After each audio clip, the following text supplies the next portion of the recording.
sekilas gitu ya. Mungkin itu suatu tanda kutip, artinya dalam posisi kita sebagai pemimpin saat memutuskan itu melihat kondisi yang ada di lingkungan, siapa yang kita hadapi.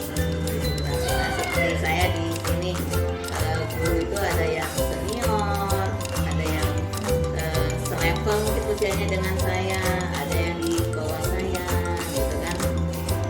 Nah, tentunya saat mengambil keputusan kita melihat dari semua sisi itu.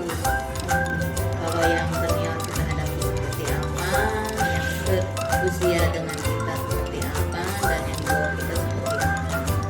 Jadi intinya kita mengambil keputusan harus bijaksana. Dengan bijaksana tentunya tidak merugikan salah satu di antara rekan kerja. Karena kalau salah satu dirugikan, efeknya bisa jadi mungkin akan ada yang provokator, nggak suka dengan pemimpin tersebut, ya kan? Atau bisa juga, ya intinya jadi kesannya jadi menolak, dan menolaknya bisa dengan halus, bisa juga menolaknya dengan kasar langsung di depan forum dan segala macam. Jadi ya berarti di situ sebagai pemimpin bijaksana itu akan berat. Masuk untuk anak-anak sendiri, cara kita menghadapinya yaitu kembali tadi disinggung sesuai dengan kodrat atau kebutuhan anak ya. Antara misalnya kita bersikap terhadap anak kelas 1 kelas rendah dengan kelas tinggi tentunya akan beda. Itu aja ya. Ya salah satunya dengan suara terbanyak. Yang jadi kita jelaskan ke mereka sisi kelebihan kekurangan dari permasalahan tersebut. Ayo maunya seperti apa? Nah, saya selalu menantangkan gitu, maunya seperti apa. Jadi jangan sampai kita memihak yang si A atau si B, gitu kan. Dan saya juga sifatnya cuma mengarahkan, bukan terus masuk. Saya sebagai pemimpin harus seperti ini enggak. Selama saya jadi kepala sekolah, saya ikutin dulu arusnya maunya seperti apa, terus mereka memutuskan. Ya, di forum itu mereka memutuskan, ya udah baiknya seperti ini. Dan alhamdulillah di antara misalnya dua kubu yang saling berpendapat itu tidak, saya harus pendapat saya harus begini ini. Dan akhirnya ketemu jalan keluar gitu. Iya, forum diskusi, musyawarah, kemudian kita jabarkan permasalahannya seperti apa, ya, programnya seperti apa. Sudah kita kumpulkan dulu pendapat dari masing-masing guru tersebut, cari suara terbaik. Iya, seperti tadi, dan memang sifatnya harus cepat, secepat kilat kita ngambil keputusan. Kalau misalnya kita tunda ya jeda 2 jam 3 jam, mungkin udah berubah lagi ya kan tindakan atau sikap yang dilakukan mereka. Ibaratnya sampai malam pun namanya HP itu 24 jam kali ya. Jadi kalau misalnya ada info-info kedinasan itu kita saya baca dulu gitu kan, segala macam kira-kira sudah jelas, bisa di grup apa yang harus dilakukan, harus cepat kilat gitu. Sehingga ibaratnya dari hari ke hari itu benar-benar suatu keputusan yang berpihak kepada semua gitu, bukan berpihak pada saya pribadi. Jadi kalau saya bahasanya salah ngambil keputusan atau lambat ngambil keputusan, banyak efek yang nggak bagus atau yang ibaratnya negatif buat mereka. Tantangannya itu yaitu kalau guru itu sendiri kan macam-macam ya. Iya. Ada yang cerdas, ada yang agak lambat pola pikirnya gitu, ada yang sedang, termasuk juga dari kepribadiannya juga ya kan. Ada yang sifatnya mendukung, ada yang sifatnya maunya semua gue lah bahasanya gitu kan. Jadi tantangannya kembali ke guru-guru itu sendiri, cuman kita ambil sisi positifnya saja.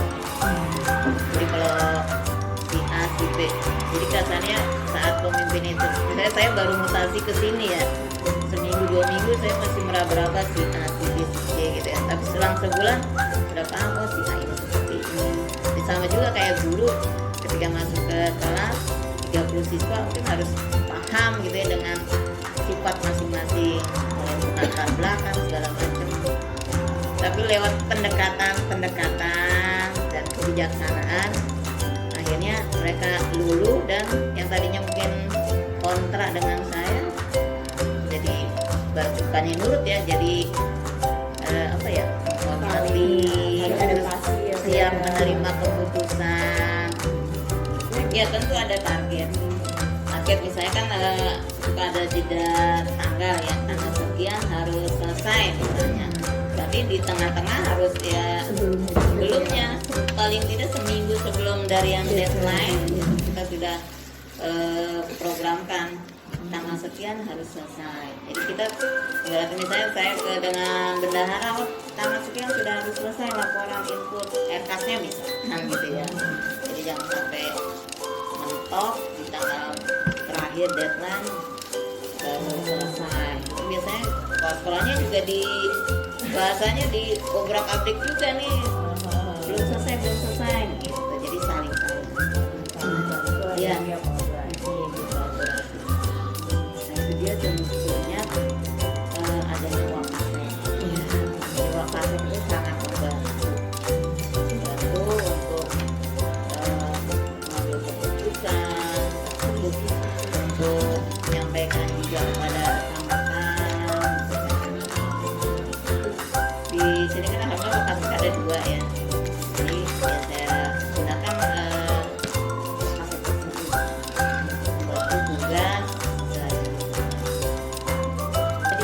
Sampai salah mengambil keputusan, kalau salah fatal akibatnya. Untuk apapun, untuk program sekolah, hubungannya dengan guru, dengan orang tua, dengan siswa, kalau salah itu fatal. Makanya kalau kepala sekolah tuh kayak diem, bukannya diem sebenarnya mikir. Dan memang sudah pasti butuh masukan ya Bu ya. Iya, betul sekali. Wakasek itu sangat membantu sekali.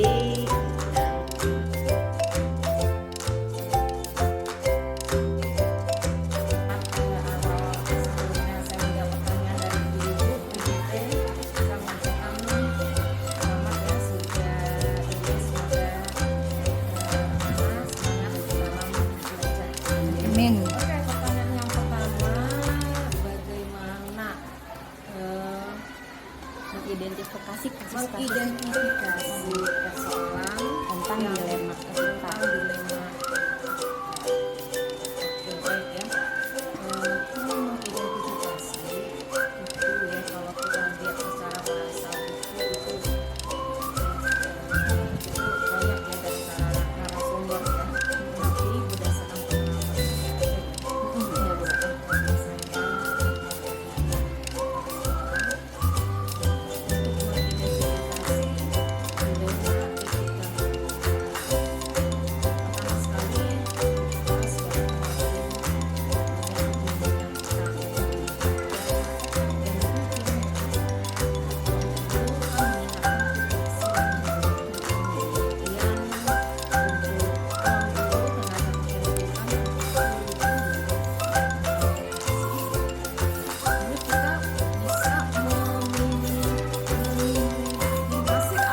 Meminimalisir.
bisa.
Diusahakan dari 2000 dulu ya gitu. Kalau bisa dari ibu sendiri tidak perlu sampai ke atas gitu.